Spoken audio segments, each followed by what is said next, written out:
आयुष्मान,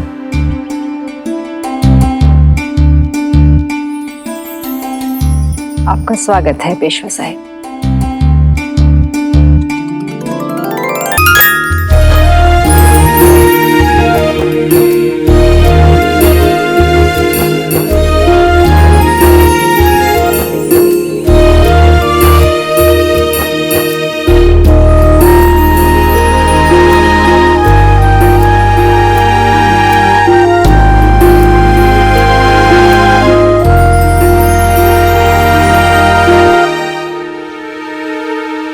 लौट कर आए हैं कान्हा प्रीत के त्योहार में। क्या पाप हो गया हमसे जो रुक गए हैं द्वार पे।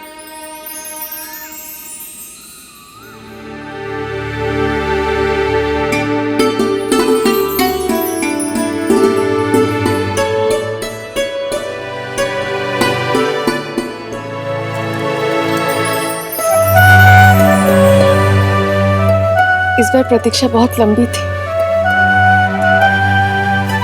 पर समाप्त हो ही गई।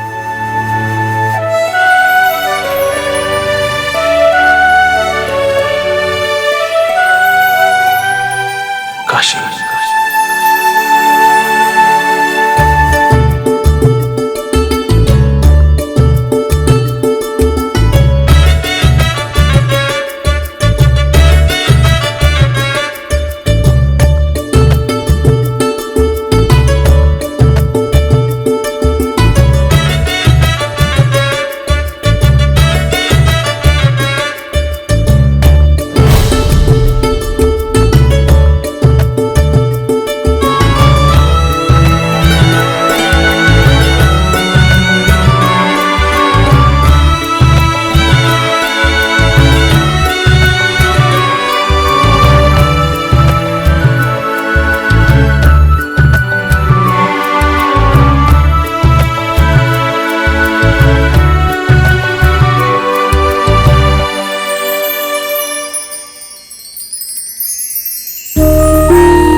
राव, यदि आप ऐसे यहीं खड़े रहेंगे तो हम आपको सारी तैयारियां कैसे दिखाएंगे।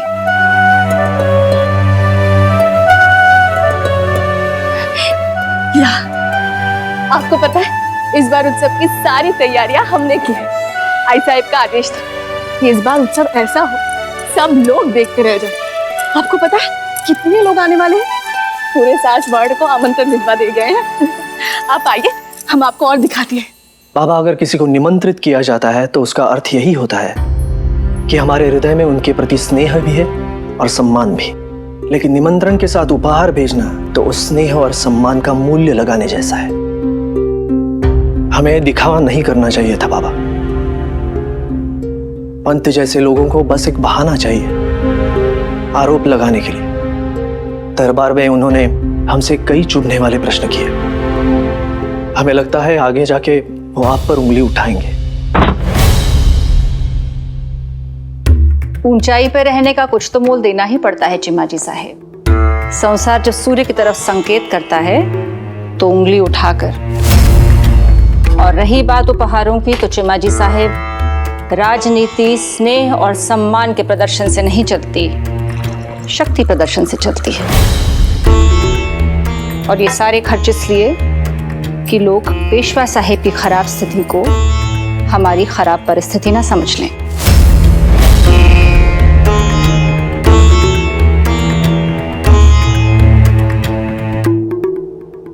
आपकी भावना समझते हैं, पर निर्णय लेने से पहले आपको हमारी प्रतीक्षा करनी चाहिए थी। आपने अपने जीवन के निर्णय लेने से पहले हमारी प्रतीक्षा की थी।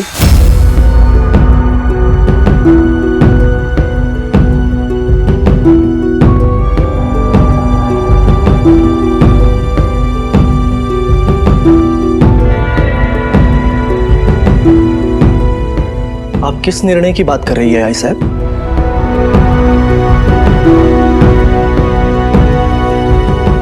सेना और सैनिक अभियानों के लिए पेशवा साहब को ऋण लेना पड़ता है। हमने तो उनसे कभी नहीं पूछा कि आप किस लिए, क्यों, कितना ऋण ले रहे हैं, क्योंकि हम जानते हैं ये पेशवा साहब का कर्तव्य है। जो हम कर रहे हैं वो एक पेशवेन बाई का कर्तव्य है, और कर्तव्य किसी की प्रतीक्षा नहीं करता। पेशवेन बाई उचित कह रही हैं। इन्होंने जो किया सही किया, हम ही बात को समझ नहीं पाए।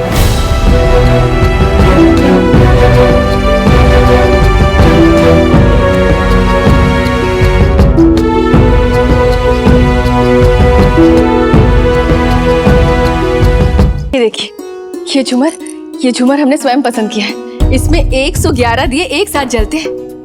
हमने खुद किना है, क्योंकि हम नहीं चाहते थे वो व्यापारी हमें मूर्ख बना। परंतु सच में इसमें 111 दिए ही जलते हैं। देखिएगा, ये झूमर रात को दूसरा सूर्य तो नहीं लगेगा, तो उसका छोटा भाई या तो कम से कम उसका भतीजा अवश्य लगेगा।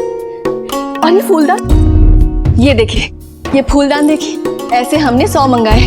भोजन के समय हम इसमें रजनीगंधा के फूल लगवा देंगे। अब तक आपकी याद में महका करते थे, आज आपके साथ महक जाएंगे।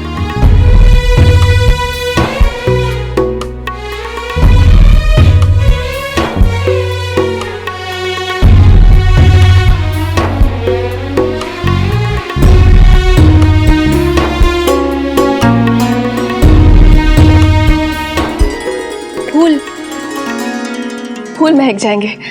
अतिथियों को अच्छा लगेगा ना। अतिथियों को चांदी की थालियों में भोजन कराया जाएगा, और पान के लिए हमने खास बनारस से एक पान वाले को बुलवाया है। वैसे है तो वो बनारसी, पर उनका नाम है मथुरा दास। खटका ना, हमें भी खटका था। फिर हमने सोचा उसकी निष्ठा पान के प्रति होनी चाहिए, नगर के प्रति नहीं। आपको क्या लगता है, बनारसी पान घर के श्रीमंत प्रसन्न हो जाएंगे ना? हो। हमारी इतनी सारी बातों का इतना छोटा सा उत्तर। हो। राव, आप हो के आगे कुछ बोलेंगे भी? काशी, पानी मिल सकता है, प्यास लगी है। धत, हमें ना महामूर्ख है। देवा, नंदिनी, पानी ले आ। अच्छा, अब बताइए, उत्सव की तैयारी कैसी लगी? तैयारी आपने की, काशी तो अच्छी होगी। अच्छी नहीं, सबसे अच्छी होगी। अब देख लीजिएगा, सब लोग देखते रह जाएंगे, और आपको भी पता चल जाएगा कि आपकी काशी सबसे अच्छी पत्नी है।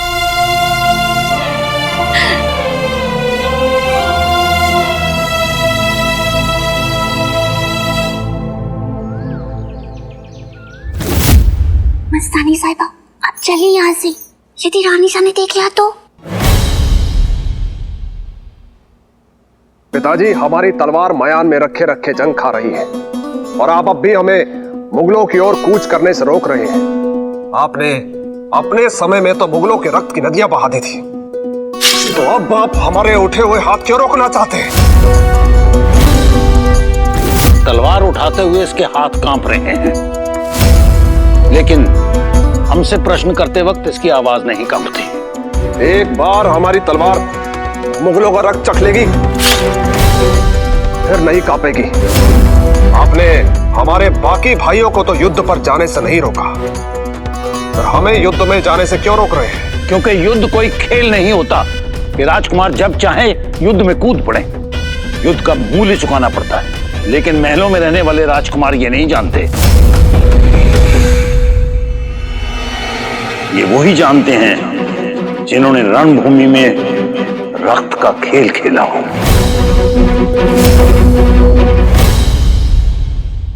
हम बस इतना समझा देते हैं कि मुगलों पर हमला करने का ये सही समय नहीं। सही समय की रट सुनते सुनते समय हमारे हाथ से निकलता जा रहा है बाबा। भाई साहब की इतनी हिम्मत कि वो पिताजी से इस तरह बात कर रहे हैं। हमारे होते हुए पिताजी का अपमान कोई नहीं कर सकता। आपकी अम्मी के लिए तो रुक जाइए, आपकी कुछ कहने से बात से बिगड़ेगी, बनेगी नहीं, और बात बिगड़ी तो कष्ट आपकी अम्मी को होगा। एक समय था जब मुगल आपके नाम से कांपते थे। स्वयं छत्रपति शिवाजी महाराज ने आपसे कहा था, अगर आप चाहें तो एक विराट साम्राज्य की स्थापना कर सकते हैं। लेकिन अब आप वो पहले जैसे वीर राजा नहीं रहे। ना स्वयं कुछ करना चाहते हैं, ना अपने पुत्र को कुछ करने देना चाहते हैं। जगतराज, सही कहा आपने। हम पहले वाले वीर राजा नहीं रहे। रहते तो इतना अपमान सहने के बाद हमारी तलवार अपने और पराये में भेद नहीं करती। अपने पुत्र को तमीज सिखाइए। हम सिखाएंगे तो आपको अच्छा नहीं लगेगा। जगतराज, आप समझने की कोशिश कीजिए। इस समय हम आपको आगे बढ़ने से नहीं रोक रहे हैं, कच्ची डाल पर पांव रखने से रोक रहे हैं। युद्ध में शौर्य तो सबके पास होता है, परंतु जीतता वही है जिसके पास शौर्य भी हो और धैर्य भी। धैर्य कमजोरों का खिलौना होता है बाबा। शत्रु पर आक्रमण करने का सही समय आज है, क्योंकि आज हमारी भुजाओं में बल है, हृदय में अग्नि है। बरसात शुरू होने वाली है। आप दुश्मन से तो लड़ लेंगे, पर कुदरत से कैसे लड़ेंगे?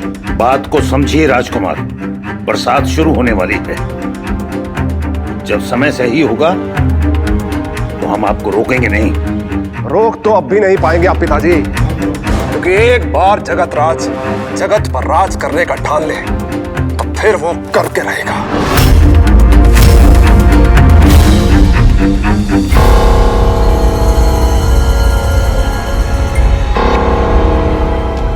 कम से कम आप समझ। हम कुछ दिनों के लिए बाहर जा रहे हैं, ख्याल रखिएगा।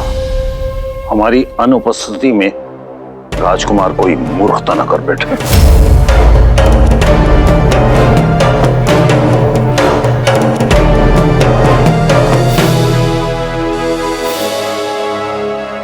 मस्तानी,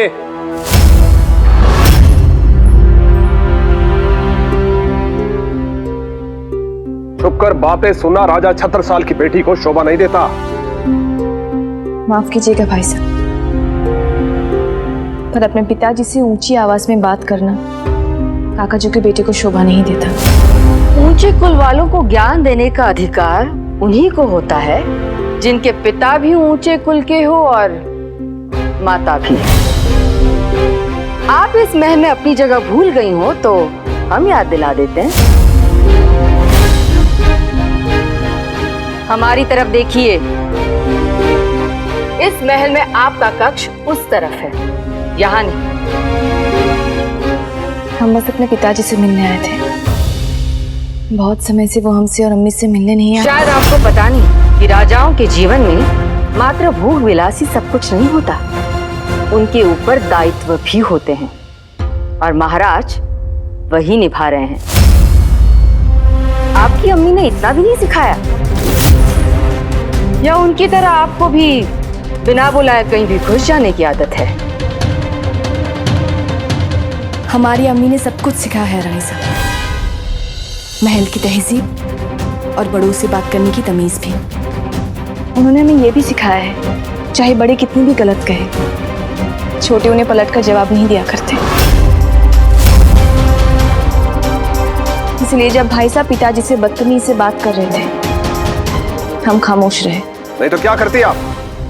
आप एक लड़की हैं और लड़की को दिखाई देना चाहिए, सुनाई नहीं। जाइए अपने कक्ष में और जाकर अपने होने वाले पति के सपने देखिए। राजनीति और युद्ध पुरुषों पर छोड़ दीजिए। जाइए। रास्ता फिर से याद दिलाएं।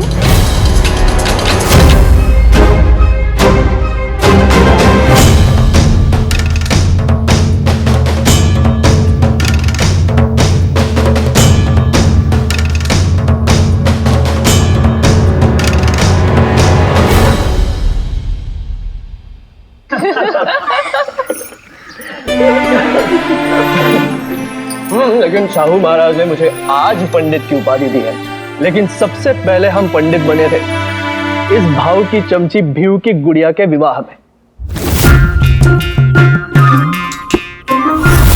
और हमारे भाऊ बाबा की तरह तैयार होके आए थे।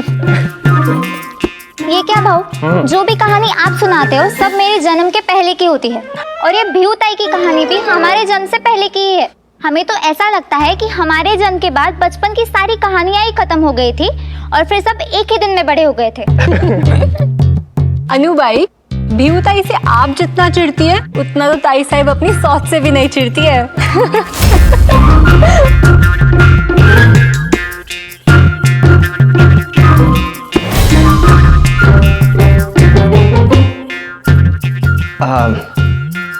वही सौत म्हणजे भाऊ की तलवार जो अब भी आपके बीच में बैठी है। चिमा, इस तलवार ने मेरा हाथ काशीबाई से पहले थामा था, इसे कैसे छोड़ सकता हूं? है ना भीऊ? क्या बात है भीऊ, क्या सोच रही है? कुछ नहीं भाऊ। अन हाथ में है, झूठ नहीं बोलते। पता क्या हुआ? भीऊ इतनी बड़ी कब से हो गई कि अपने भाव से बातें छुपाने लगी? पता हम सबको क्या हुआ? आई चाहती है कि मैं संतान प्राप्ति के लिए यज्ञ करूं।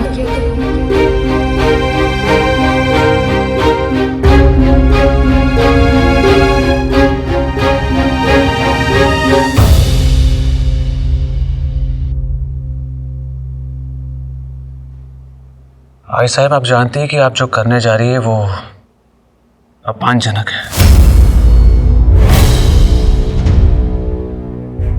राव, आप एक योद्धा हैं। ये घर गृहस्थी की बातें हैं, आप नहीं समझेंगे। योद्धा घर गृहस्थी की बातें समझे या ना समझे, घाव भी समझता है और उसकी पीड़ा भी समझता है। घाव को छुपा कर रखते हैं, ना कि खोल कर। और आप भीऊ के मन का घाव सारे संसार के सामने खोलना चाहती हैं।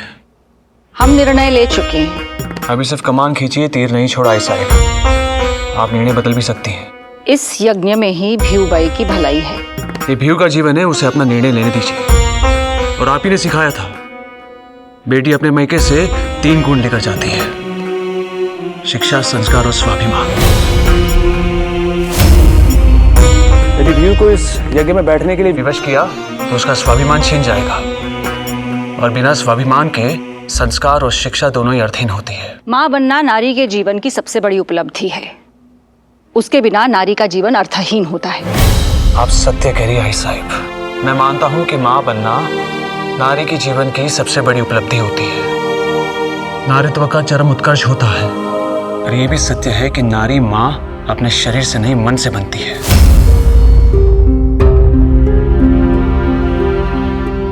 जिस नारी के मन में प्रेम और वात्सल्य की भावना बहने लगे, वो एक मां होती है। फिर चाहे उसने अपने शरीर से संतान को जन्म दिया हो या ना दिया हो।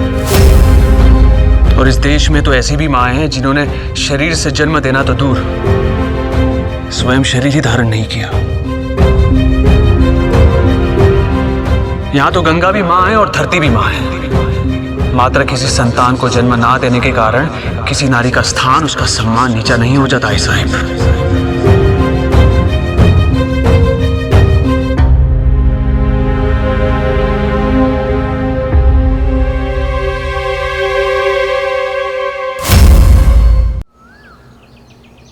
जिस नारी के मन में प्रेम और वात्सल्य की भावना बहने लगे, वो एक मां होती है। यहां तो गंगा भी मां है और धरती भी मां है। मात्र किसी संतान को जन्म ना देने के कारण किसी नारी का स्थान, उसका सम्मान नीचा नहीं हो जाता है साहिब। नारी को अपना जीवन सजाने के लिए संतान की नहीं, ममता की आवश्यकता होती है। और अब भीऊ से ही यज्ञ करने के लिए क्यों कह रही है? आपको कैसे पता कि भीऊ में ही दोष है?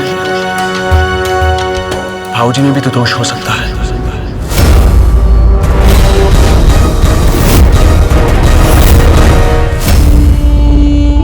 और वो इस पल में भी अपनी पत्नी के साथ नहीं है।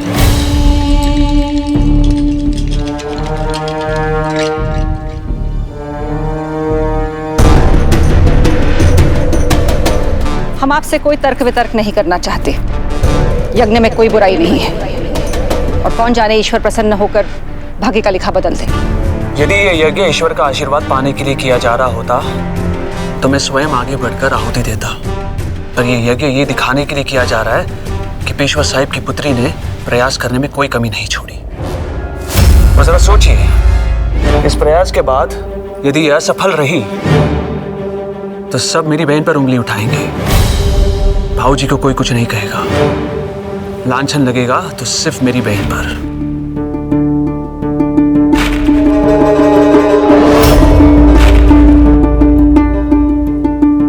और मैं ऐसा नहीं होने दूंगा।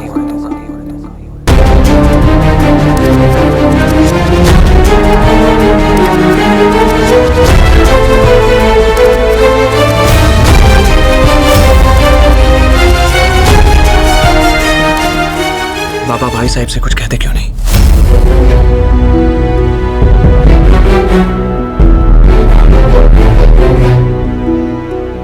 हमारे विचार में राव ठीक कह रहे हैं। आपने अपनी हर संतान को बराबरी का पाठ सिखाया था, और आज आप ही अपनी संतान में अंतर कर रही हैं। बदल रही हैं आप सरकार।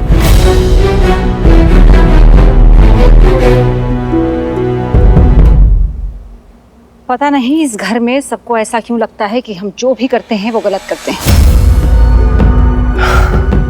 ऐसा नहीं है आई साहब, आप भाऊ को जानती हैं। आपको पता है कि वो संसार की सोच से हमेशा उल्टा ही सोचते हैं। वाह पंडित जी, पोथियों की जानकारी प्राप्त की, काश थोड़ा ज्ञान भी प्राप्त कर लिया होता।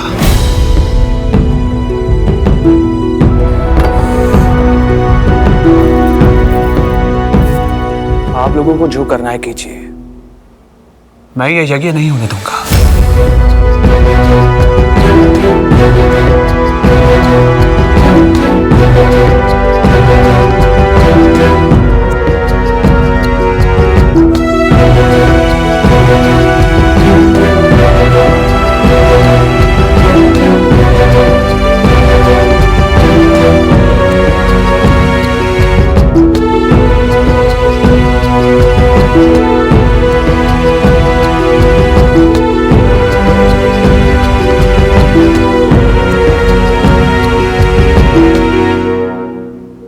किसी ने खीर तो खाई नहीं,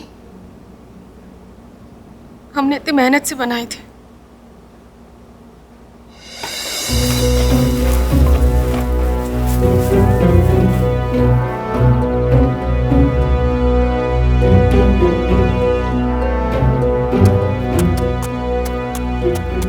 ये क्या बात हुई भाऊ?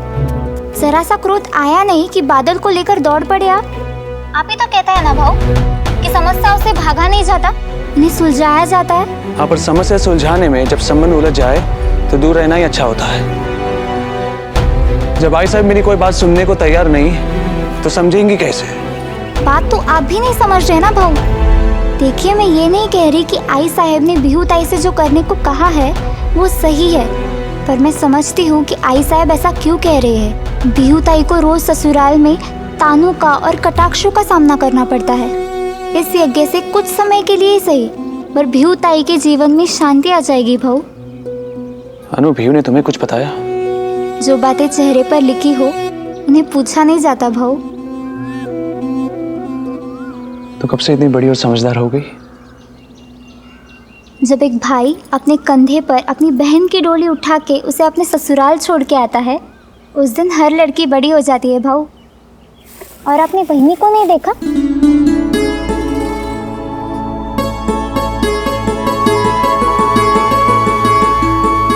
अब आप ये मत कहिए कि आपने ध्यान नहीं दिया कि वहीनी साहब कितनी सुंदर लगती है। ध्यान दिया है ना भाऊ?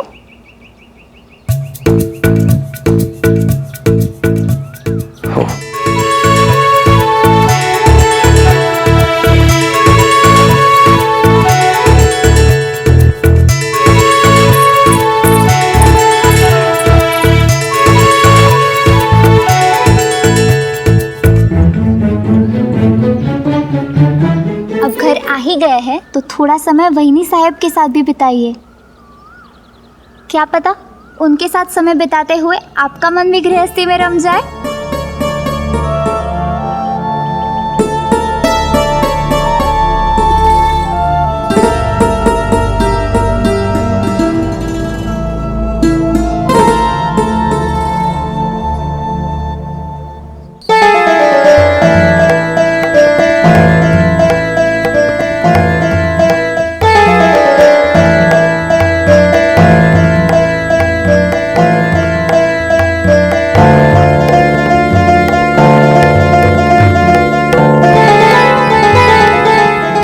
कुल वालों को ज्ञान देने का अधिकार उन्हीं को होता है जिनके पिता भी ऊंचे कुल के हो और माता भी।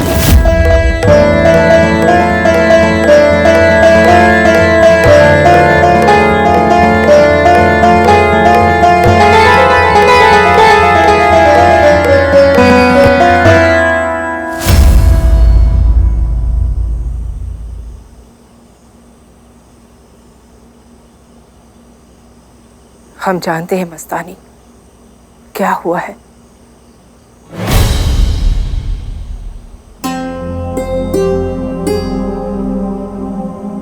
मम्मी कुछ भी तो नहीं हुआ है।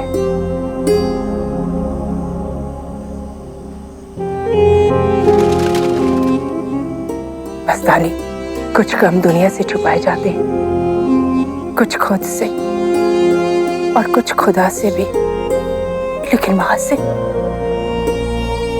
कोई गम नहीं छुपाया जाता।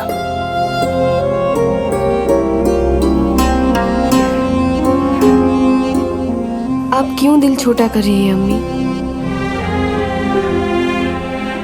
काश हम पिताजी की बेटी नहीं उनके बेटे होते, क्योंकि राजघराने में बेटियां बेबस पिता का साथ तो दे सकती है पर सहारा नहीं बन सकती।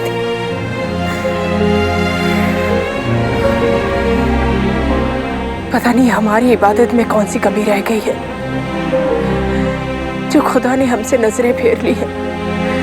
राजकुमारियों को विरासत में अपनी माँ से हीरे जवाहरात मिलते हैं, लेकिन तुम्हें सिर्फ विरासत में बेइज्जती मिल रही है।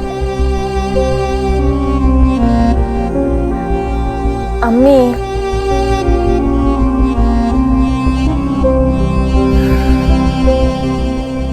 जिंदगी तो गम देती है, पर हमारे ऊपर है कि हम उस गम को घाव समझे या कहना।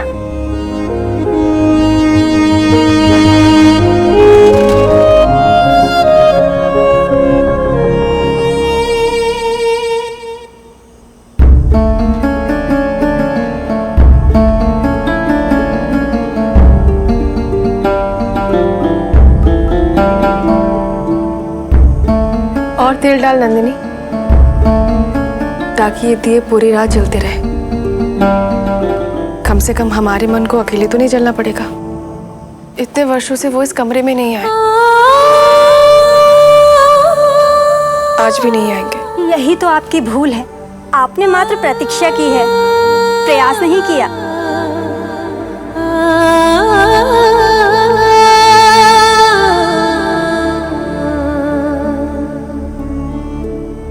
वो यहाँ नहीं आ रहे तो क्या आप तो उनके पास जा सकती है ना।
दरबारी भीग रहा है इश्क तेरे दरबार में। मन दरबारी भीग रहा है इश्क तेरे दरबार में।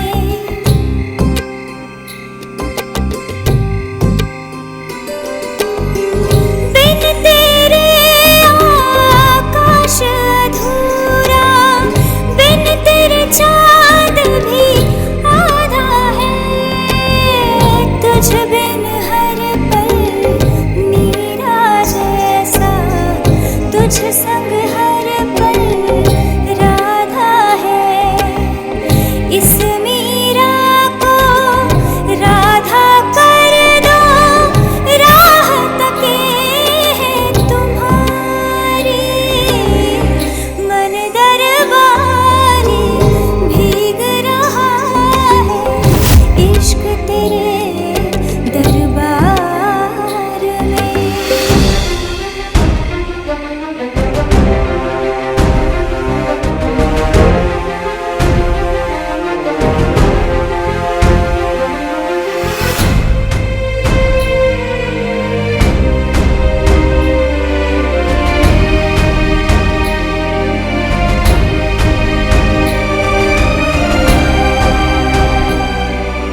सर्दी लग जाएगी आपको। आपको हमारी इतनी चिंता है? मेरी पत्नी है आप, इतनी चिंता तो होगी।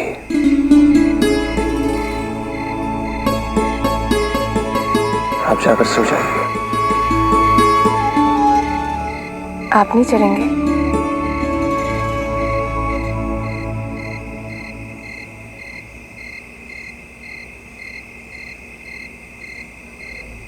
आकाश में उड़ने वालों को पिंजरों में घुटन सी होती है।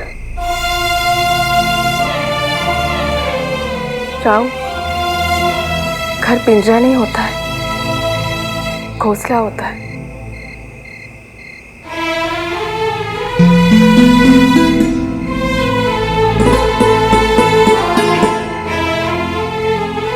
वैसे भी आई साहब ने हमसे भी बड़ी बड़ी खिड़कियां बनवाई हैं। उनमें खड़े होके देखो तो पूरा सासवाड़ दिखता है। मैं अवश्य देखूंगा। अब आप सो जाइए, अन्यथा बीमार पड़ जाएगी। जाइए।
आप रात भर सोई नहीं?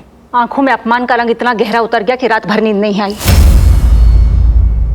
ऐसा क्या? हमने आज तक कभी भी आपकी किसी भी बात को किसी के सामने काटा है कि कभी भी किसी के सामने आपकी किसी भी बात का विरोध किया है? कारण तो हमारे पास भी था। हम जब इस कमरे से बाहर जाते हैं तो अपनी पीड़ा, अपनी व्यथा हम साथ लेकर नहीं जाते। जो कुछ है हमारे बीच में।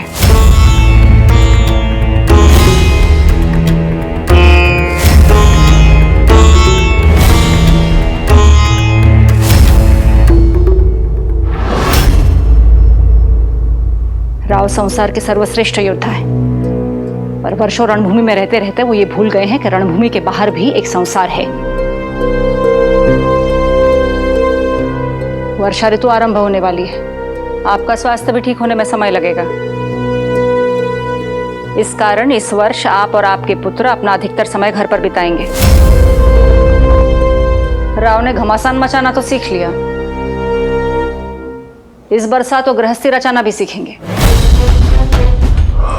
हम भी यही चाहते हैं सरकार, पर इसका ये अर्थ नहीं है कि राव को उनके विचार व्यक्त करने से रोक दिया जाए। बड़ी बात यह नहीं कि राव ने क्या कहा, बड़ी बात यह है कि राव ने कहा और कैसे कहा। राव ने सबके सामने हमारा विरोध किया और आपने उनका समर्थन किया। कल को काशीबाई ऐसा करेंगे। मर्यादा बनने में वर्षों बीत जाते हैं, टूटने में एक पल नहीं लगता। पेशवा साहब, राव को मर्यादा का सम्मान करना सीखना होगा। आप जानती हैं ना, राव तूफान है, हम चट्टान हैं। हम सिर्फ इतना जानना चाहते हैं कि आप हमारा साथ देंगे या कल की तरह सबके सामने हमारा विरोध करते रहेंगे। यदि आप यही चाहती हैं तो ऐसा ही होगा। जो हम कर रहे हैं वो आवश्यक है। ये परिवार अनुशासन से बंधा है। अनुशासन टूट गया, परिवार बिखर जाएगा। पता नहीं ये परिवार प्रेम की जगह अनुशासन से कब से बंध गया। आप जानते हैं कब से।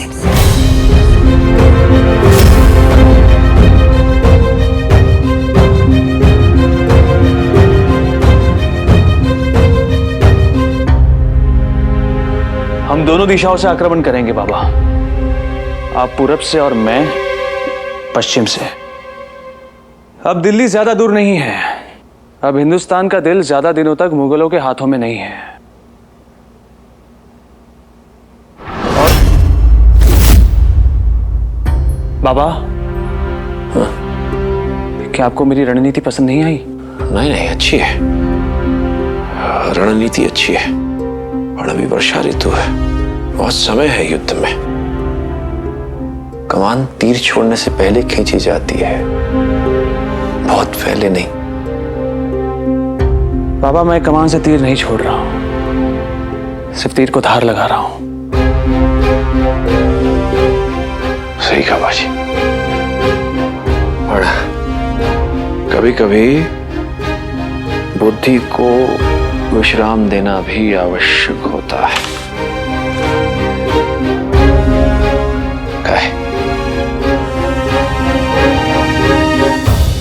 बाबा, आपके बेटे की बुद्धि पृथ्वी की तरह है।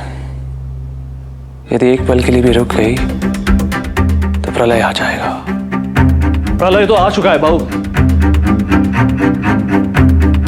और उस प्रलय का नाम है आई साहब। क्या बात है जी, मैं इतना परेशान क्यों है? बाबू, आई साहब ने आपको बुलाया है। बाबा को विश्राम की और आई साहब को आपकी आवश्यकता है। जाइए।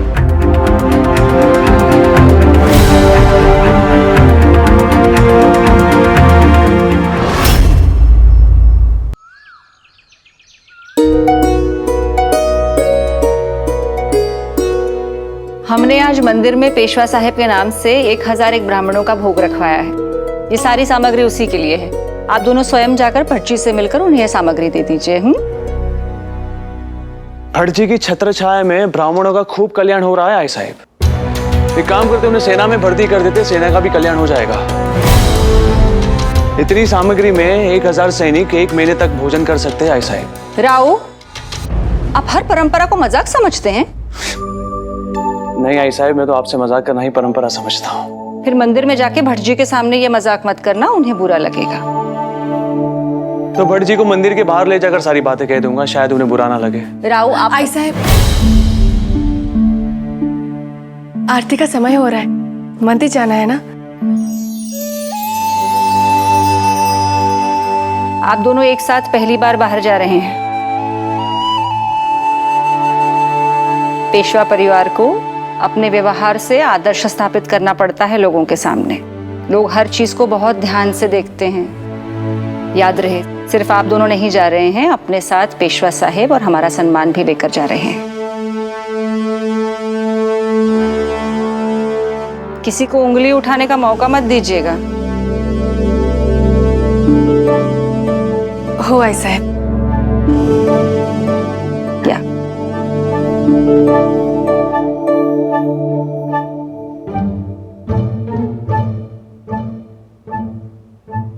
ताई साहब, आपकी मन्नत तो मंदिर जाने से पहले ही पूरी हो गई। रखमा भाई जी आई साहब। आइए।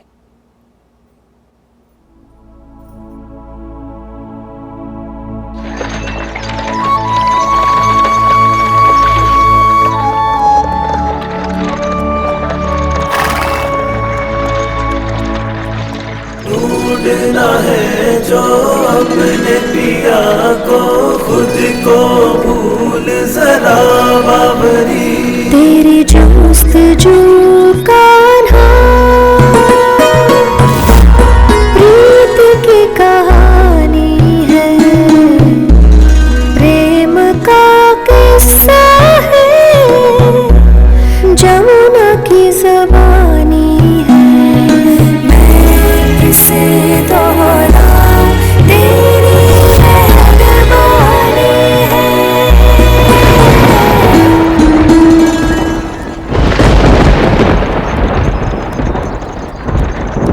घर लौटते समय एक लड़की को मंदिर में भजन गाते हुए सुना था। तेरी जुस्तजू कहना प्रीत की कहानी है, प्रेम का किस्सा है, जमुना की जुबानी है। म्हणजे काय? प्रेम के भजन गा रही थी वो। देवा देवा देवा, पूजा के समय प्रेम की भजन? प्रेम भी तो एक पूजा है। पूजा करने वालों को ईश्वर मिले या ना मिले, प्रेम करने वालों को अवश्य मिल जाते हैं। म्हणजे भट्ट जी को ईश्वर नहीं मिलेंगे? ईश्वर को पाने के लिए लोग प्रेम करते हैं।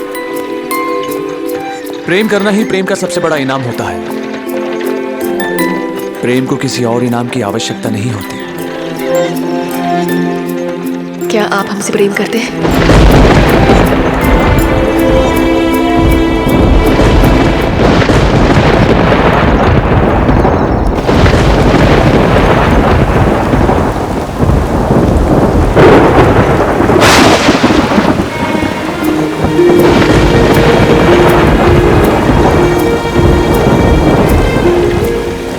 राव, आप अंदर आ जाइए, आपकी तबीयत खराब हो जाएगी।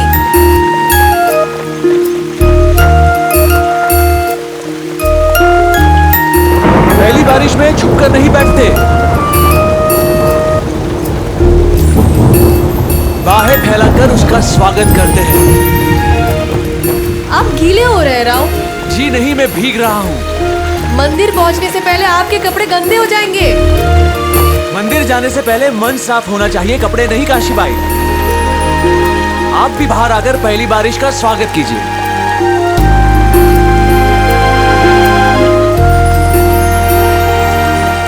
हाँ। मन दरबारी भीग रहा है, इश्क तेरे दरबार में। मन दरबारी भीग रहा है, इश्क तेरे दरबार में।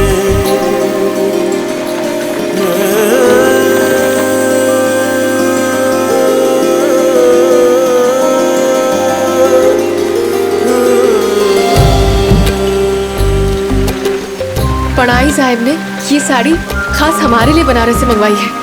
अगर हम बाहर आएंगे ना तो ये खराब हो जाएगी। बारिश का क्या है, ये तो कभी भी आ जाएगी। कल भी आएगी, पर वो पहली बरसात नहीं होगी काशीबाई।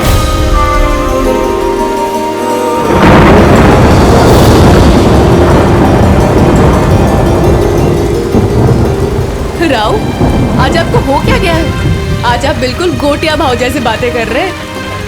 आप ही भीगे अपनी पहली बारिश में। अगर आई साहब को पता चल गया ना कि हम दोनों एक साथ पहली बारिश में भीग रहे थे तो हमारी तो शामत आ जाएगी।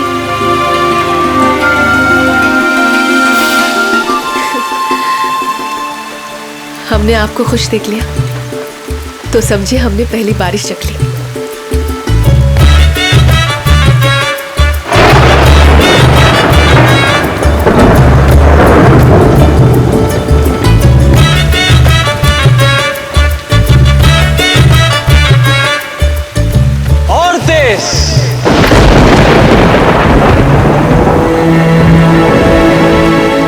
और तेज, और तेज, और तेज।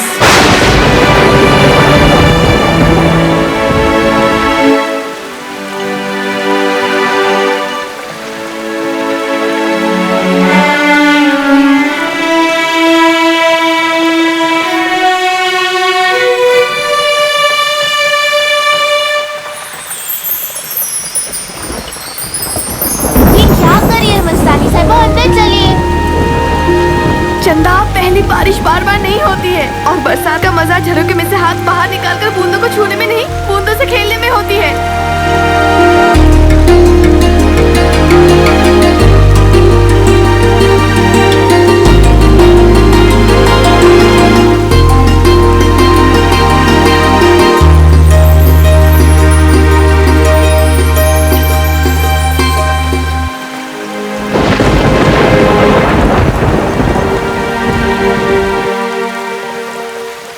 इतनी बड़ी हो गई और बचपना नहीं गया।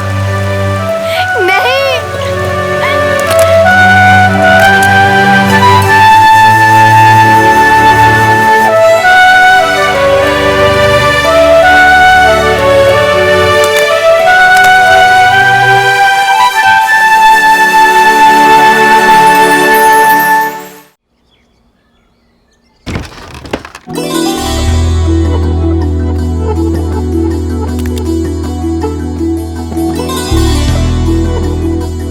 हर हर महादेव।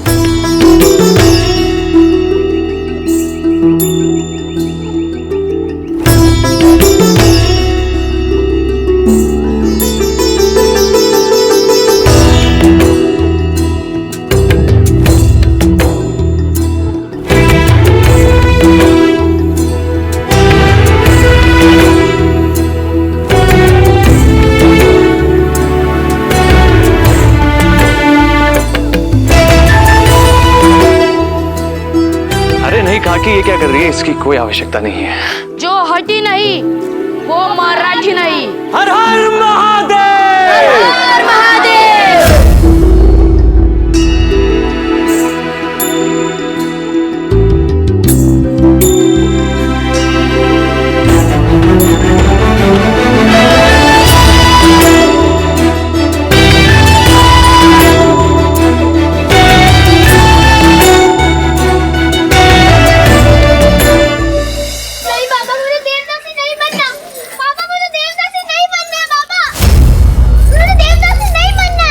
मैं भज्जी को वचन दे चुका हूँ कि तुझे मंदिर की सेवा करनी है, और अब मैंने अगर ये वचन तोड़ा तो प्रलय आ जाएगी।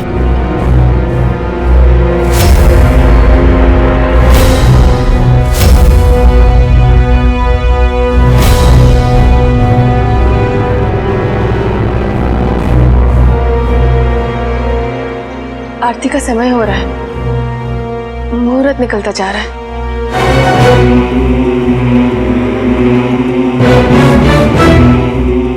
राव, आपको बीच में बोलने की आवश्यकता नहीं है। ये हमारे परिवार का आंतरिक मामला है। हो, ये उनके माता पिता है, ये सही कह रहे हैं। हम इसके कोई नहीं है।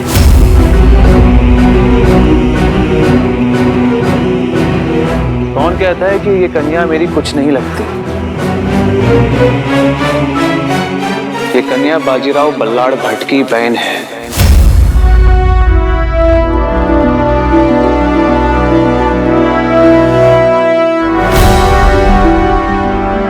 संबंध केवल रक्त से नहीं बनते, भावनाओं से भी बनते हैं। जिस पल इस कन्या ने मेरी ओर आशा भरी दृष्टि से देखा था, उसी पल इस कन्या के साथ भावनाओं का संबंध जुड़ गया था। अब इसकी इच्छा के विरुद्ध यहां कुछ नहीं होगा। परंपरा, प्रतिष्ठा और अनुशासन,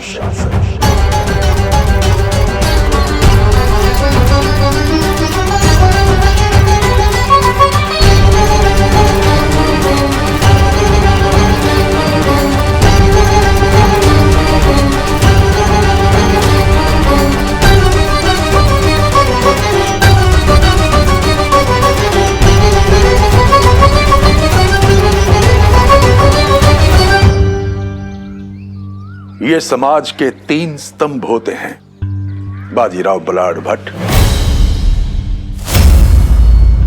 और इन्हें तोड़ना ना तो आपके लिए सही होगा और ना ही समाज के लिए।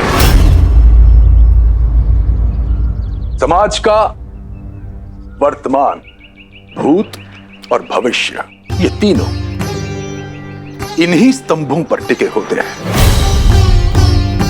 और यदि पेशवा साहब के बड़े पुत्र ही इन्हें तोड़ने का प्रयास करेंगे तो यह समाज कैसे चलेगा?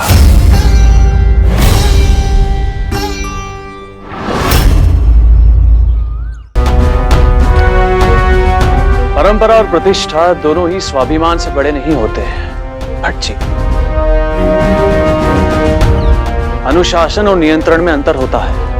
अनुशासन व्यक्ति स्वयं की इच्छा से करता है और नियंत्रण दूसरों की इच्छा से। और इस कन्या को अनुशासित नहीं, नियंत्रित किया जा रहा है। देवदासी की प्रथा तो सदियों से चली आ रही है। बड़ी भाग्यशाली होती है वो कन्या जिसे देवता की सेवा का अवसर मिलता है। ये तो इस कन्या के लिए और इसके परिवार के सदस्यों के लिए गर्व का विषय है। यह नीति सुमंगली बनेगी। जीवन में कभी भी विधवा होने का दुर्भाग्य आएगा ही नहीं। यदि ये प्रथा इतनी ही महान और गौरवशाली है तो बड़े बड़े परिवार वाले अपनी पुत्रियों को देवदासी क्यों नहीं बनाते भट्ट जी? क्यों सदा गरीब और दरिद्र घर वाले ही अपनी बेटी को देवदासी बनाते हैं?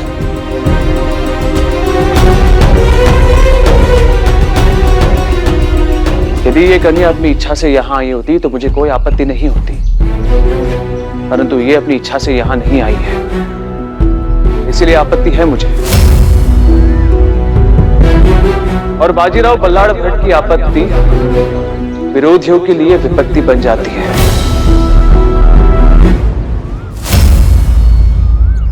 आप संस्कृति का विरोध कर रहे हैं। शास्त्रों के अनुसार कन्या विवाह के बाद पति की संपत्ति होती है और विवाह से पूर्व पिता की। इसलिए आपको बीच में बोलना शोभा नहीं देता। बेटी गाय नहीं होती कि जब मन चाहा उसे खूंटे से बांध लिया। अपने जीवन पर उसे पूर्ण अधिकार होता है। और जिस संस्कृति का नाम देकर आप इस लड़की को इसके पिता की संपत्ति बता रहे हैं, उसी संस्कृति ने सीता माता से लेकर द्रौपदी तक को स्वयंवर का अधिकार दिया था भट्ट जी। शास्त्र कहते हैं कि नारी को अपना वर चुनने का पूरा अधिकार होता है। मैं आपका सम्मान करता हूं भट्ट जी। आप भी वेद और शास्त्रों का सम्मान कीजिए और इस कन्या को आत्मनिर्णय करने का अधिकार दीजिए। माता पिता अपनी संतान के लिए कभी भी कोई गलत निर्णय ले ही नहीं सकते। और यदि इन्होंने ये निर्णय लिया है तो कुछ सोचकर ही लिया होगा। किसी और की कही हुई बात सोच पर हावी हो जाए तो फिर निर्णय दिल से नहीं लिया जाता भट्ट जी। और ऐसे निर्णय चंचल मन के चलते बदले भी नहीं जाते। इस कन्या के माता पिता ने इसे प्रभु के चरणों में अर्पित कर दिया है, और यदि अब इन्होंने अपना वचन तोड़ा तो इन्हें कभी मोक्ष नहीं मिलेगा।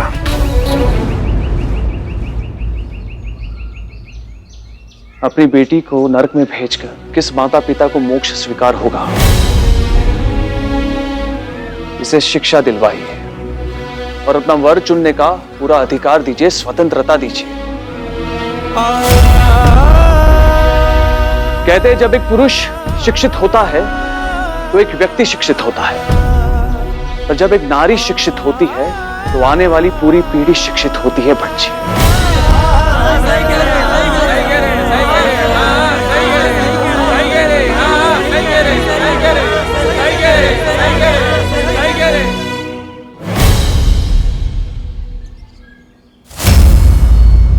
देवदासी बनना इस कन्या का प्रारब्ध है। ये भाग्य इसके हाथ की रेखाओं में नहीं लिखा है, अपितु ये लिखा है इसकी केश राशि में, केश जटाओं में। महादेव की यही इच्छा है कि ये कन्या देवदासी बने, तभी तो इसे जटाएं दी।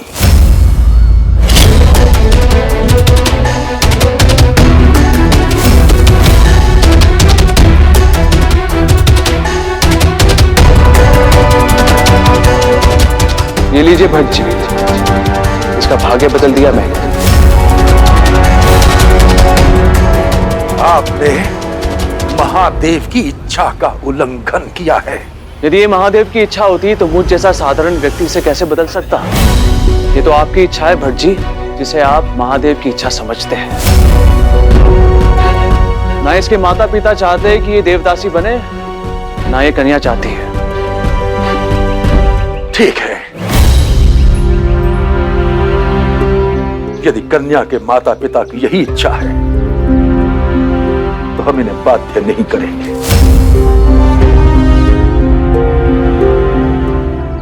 यह कन्या इनके साथ जाने के लिए स्वतंत्र है।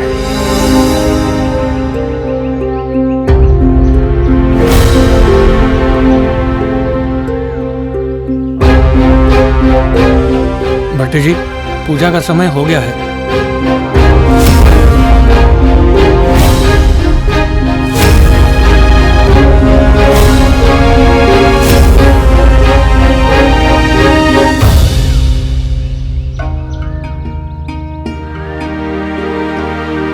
बहन भाई से हट करते हुए अच्छी लगती है, पैर छूते हुए नहीं। जाओ।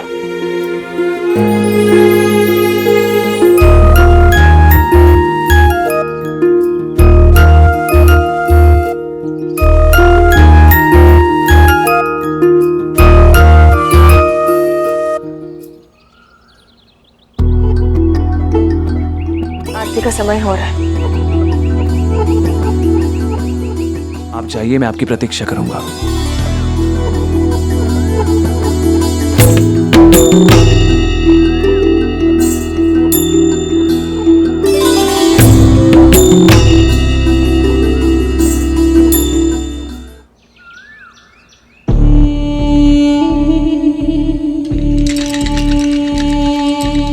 रानी साहब, राजकुमार जगतराज ने एक बहुत छोटी सैनिक टुकड़ी के साथ बूरे खान की छावनी पर हमला किया और बूरे खान ने राजकुमार को बंदी बना लिया। पर जब पिताजी ने उन्हें कूच करने के लिए मना किया था तो भाई साहब ने आक्रमण क्यों किया? हमारे बेटे की जान यहाँ खतरे में है और आप उनकी ही गलतियाँ निकाल रही हैं। रानी साहब, मस्तानी का ये कहने का मतलब नहीं था। वो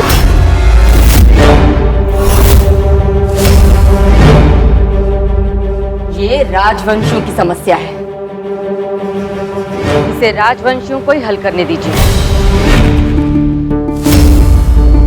आप दोनों को परेशान होने की कोई आवश्यकता नहीं है।